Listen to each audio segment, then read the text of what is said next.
दिवाली आए नहीं कि सोशल मीडिया पे इतनी ज़्यादा फ़ोटो और वीडियो आने लगी ज्योति सिंह की कि हमें विश्वास ही नहीं हो रहा है कि हमारी ज्योति भाभी इस तरीके से तैयारी कर रही हैं। सबसे पहले तो आप वीडियो को लाइक करें और चैनल को सब्सक्राइब करना बिल्कुल भी ना भूलें। जी हाँ, आपको बता दूं कि ज्योति सिंह और जूही सिंह की कुछ तस्वीरें इस समय सोशल मीडिया पे काफ़ी ज़्यादा वायरल हो गई है, जिसमें ज्योति सिंह काफ़ी अलग नज़र आ रही हैं।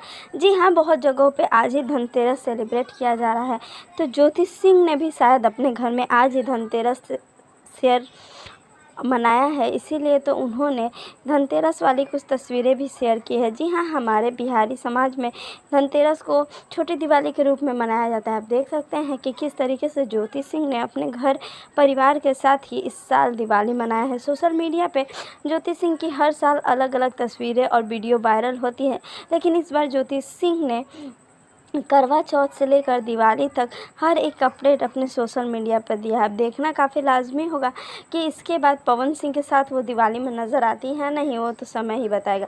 वैसे आपको ये वीडियो कैसा लगा, और आप सभी को हमारी तरफ से हैप्पी दिवाली, और आपका साल ऐसे ही हंसी खुशी बीते जैसे कि सभी लोगों का बीत रहा है।